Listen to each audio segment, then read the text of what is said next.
Hey, what's going on, guys? I'm Dr. Boyce Watkins, and I am here in London still. I'm about to head home in a couple of days. And anyway, I was thinking about something I want to share and get you guys' thoughts on this.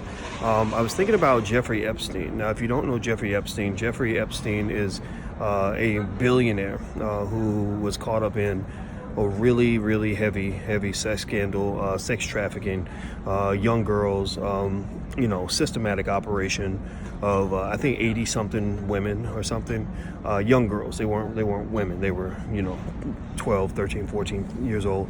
And anyway, they're starting to talk about the fact that there was pretty much a cover-up, that he wasn't given the sentence that he deserved, and he was protected by a lot of important people. Well, why does that matter? Well, because a lot of the important people that he was cool with were people like Bill Clinton, Donald Trump, Alan Dershowitz at Harvard.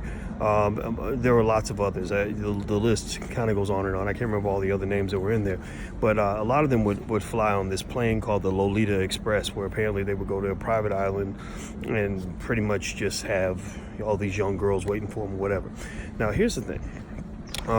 If you recall, when there was a conversation about R. Kelly, and simultaneously a conversation about Michael Jackson, and shortly before that a very public conversation about Bill Cosby. When that happened, you saw that black people were being sort of utilized to be the main ones to go after these individuals, right? Bill Cosby is in prison. There's still no evidence to this day that Cosby did anything illegal. Doesn't mean that he was innocent. Just means that you have to be able to prove things, apparently, unless you're talking about a black man. With Michael Jackson, he was cleared by the FBI. There was a lot of weird behavior by Jackson, but he was cleared by the FBI. Let me repeat, he was cleared by the FBI. You go to R. Kelly.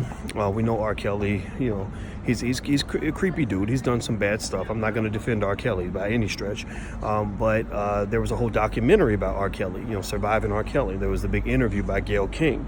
There was the interview Oprah did with the alleged Michael Jackson survivors, who turned out to be liars. In fact, the story was has so many holes in it that Oprah backed away from it. If you notice, Oprah took down all of her posts about it.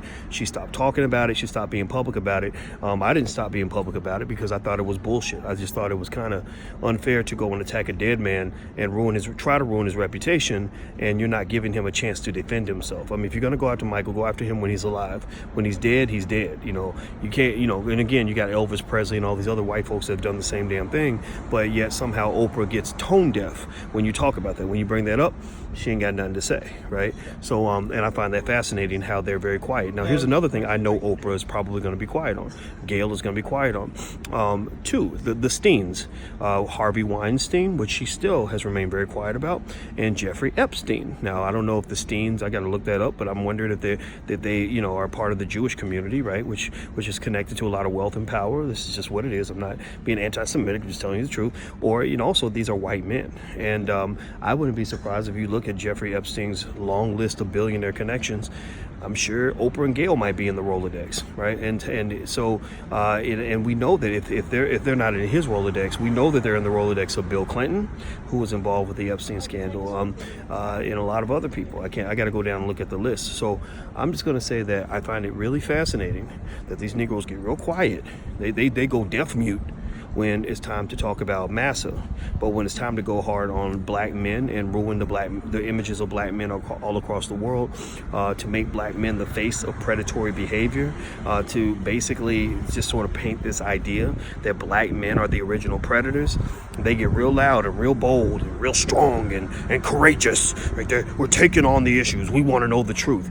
Well, how come you don't want to know the truth when it involves them? How come suddenly when it involves them, you got other things to do? You see guys like me on the internet. I'm not a stupid person. I probably have more education by the age of 25 than Oprah will have in her whole entire life. So I'm not a stupid person. I'm just making a legitimate point. Oprah, why aren't you talking about these white guys? That's the key idea here. That's what I'm saying. I think that it's patently unfair and ridiculous when the alleged sins of the black man are put at the front of the pile, and the deep, dark, disgusting secrets of the white man are hidden by, people who have the ability to confront white supremacy more than any of us. But then again, if you're boosted by white supremacy, it's kind of hard to confront it. So we know what the answer to that question is. So feel free to leave your comments and leave your thoughts.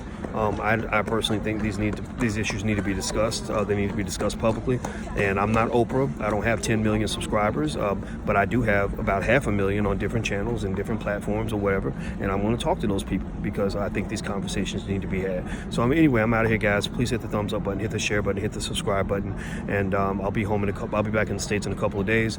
Also, if you want to learn to buy your first share of stock, go to blackmoney100.com, blackmoney100.com.